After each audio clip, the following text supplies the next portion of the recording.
Hello guys, welcome back to my channel. আজকে তোমাদের সামনে একটি নতুন ভিডিও নিয়ে এসেছি।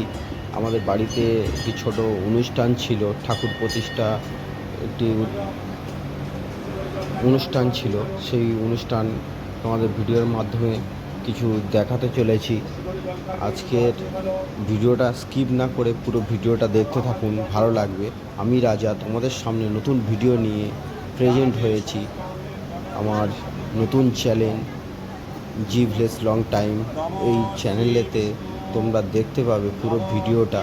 স্কিপ না করে পুরো ভিডিওটা দেখো যে কত সুন্দরভাবে বাচ্চারা যে বাজনা বাজাচ্ছে।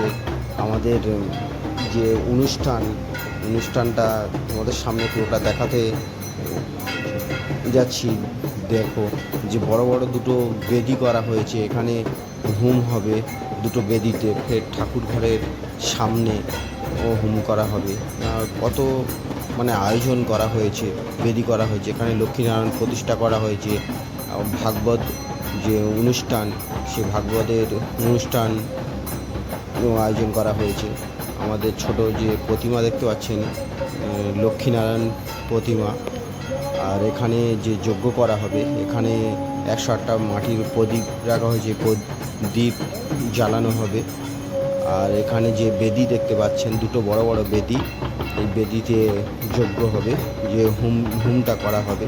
আর বাচ্চারা এখানে বাজনা বাজাচ্ছে, কি অসাধারণভাবে যে বাজনাটা বাজাচ্ছে। আপনারা না দেখলে ভিডিওটা বুঝতে পারবেন না যে এত সুন্দরভাবে যে এরা বাজনা বাজায়।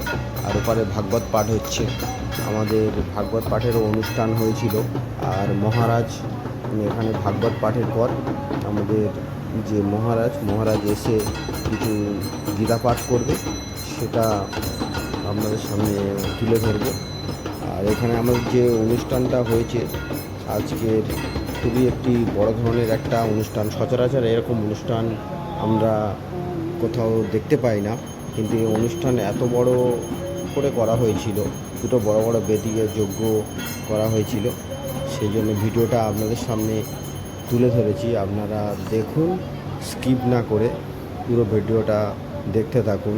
আর এখানে যে বেদি করা হয়েছে, বেদিতে যেখানে হোম করা হবে, এই হোমটা করা হবে 50 কিলো কাঠ আছে, বেল কাঠ 50 কিলো কাঠে এখানে যজ্ঞটা করা হবে। দুটো বেদি আছে, মাটির বড় বড় বেদি করা হয়েছে।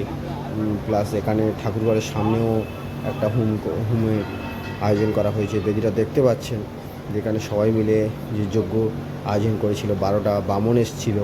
এই যজ্ঞটা সচরাচর এরকমভাবে যজ্ঞ করা হয় না। ঠাকুর প্রতিষ্ঠার সময় এটা লক্ষ্মীনারায়ণ পাথরের যে প্রতিমা, আমরা বিগ্রহ প্রতিষ্ঠা করছি, সেই বিগ্রহটা এখানে নিয়ে প্রতিষ্ঠা উদযাপন উপলক্ষে যে আমরা প্রাণ প্রতিষ্ঠা, যে পাথরের মূর্তিতে আমরা ঠাকুরকে যে প্রাণ প্রতিষ্ঠা করা হচ্ছিল এখানে, তার জন্য এই হোমের আয়োজন। এত কিছু আপনারা যে অনুষ্ঠানের মাধ্যমে আপনাদের ভিডিও যে দেখাচ্ছি, সেই ভিডিওটা দেখতে পাচ্ছেন। এটা ঠাকুরকে প্রাণ প্রতিষ্ঠা করা হচ্ছে। 12টা বামন এসেছিল, সবাই মিলে এত সুন্দরভাবে সুষ্ঠুভাবে যে যজ্ঞ আয়োজন হয়েছিল, প্রায় সুসম্পন্ন হয়েছে। আপনারা তো দেখতেই পাচ্ছেন। আর এখানে যে বেদিতে হোম করা হচ্ছিল, অনেকটা বেদি জায়গা নিয়ে এখানে সাজানো গোজানো সব কিছু আয়োজন করেছিল। যেহেতু এখানে কিছু বৃষ্টির কারণে আমাদের আরও যে অনুষ্ঠান ঠিকঠাকভাবে আমাদের আয়োজন করা, যে প্রোগ্রাম আয়োজন করেছি, সে প্রোগ্রামগুলো ঠিকভাবে আমরা সুষ্ঠুভাবে করতে পারিনি। যেহেতু আজকের যে হোমটা হয়েছে, তার পরের দিনকে আমাদের মহারাজ আসবে নবদ্বীপ ধাম থেকে। মহারাজ এসে যে ভাগবত পাঠ করবে, তার পরের দিনকে প্রচুর বৃষ্টি হয়েছিল, যেহেতু আপনাদের ভিডিওর মাধ্যমে আর দেখাতে পারলাম না যে মহারাজ এসেছিল যেদিনে। তার আগের দিনে আমাদের এই যজ্ঞটা সুসম্পন্ন হয়েছে। মন্দির প্রতিষ্ঠা, আমাদের মন্দির প্রতিষ্ঠা হওয়ার পর দিনে ভাগবত পাঠ হবে, তারপরে লোকজন খাওয়ানো হবে, সেবা দেওয়া হবে। তা আজকের আমাদের সুসম্পন্ন হলো এই যজ্ঞটা। অনেক দিন ধরে পরিকল্পনা ছিল যে এই যজ্ঞের মাধ্যমে আমাদের ঠাকুরকে প্রাণ প্রতিষ্ঠা দেওয়া হবে। অনেক কিছু আয়োজন করা হয়েছিল, প্রায় 12টা মতো ব্রাহ্মণ এসেছিল। দুটো বড় বড় বেদি তো দেখতে পাচ্ছেন, সচরাচর এইরকম পুজো দেখাই যায় না, তাই আপনাদের সামনে ভিডিওর মাধ্যমে কিছু আয়োজন করা হয়েছে সেটা দেখানোর চেষ্টা করলাম। ভিডিওটা স্কিপ না করে পুরো দেখবেন, ভালো লাগবে। সত্যি একটি অসাধারণ মানে মানে অসাধারণ পুজো। এরকম সচরাচর এরকম পুজো হয় না, এরকম যজ্ঞ করা হয় না। 50 কিলো প্রায় বেলকাঠ লেগেছিল, আরও সব মিলিয়ে আরও ঘি সব দিয়ে।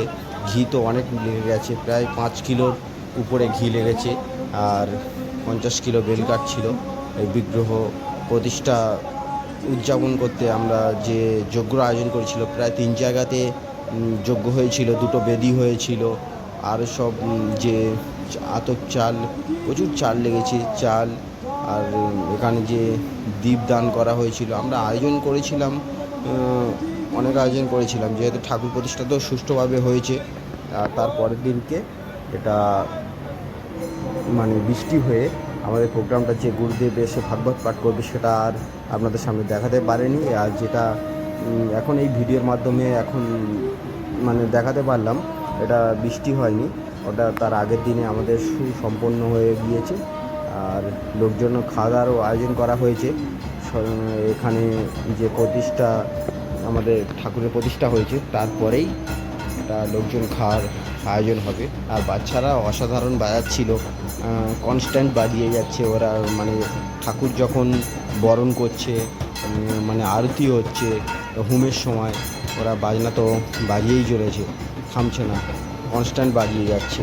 আর আমাদের এখানে লক্ষ্মীনারায়ণ যে বিগ্রহ দেখতেই পাচ্ছেন এখানে বেদির ওপর বসানো আছে, এটা সুষ্ঠুভাবে আমাদের প্রতিষ্ঠা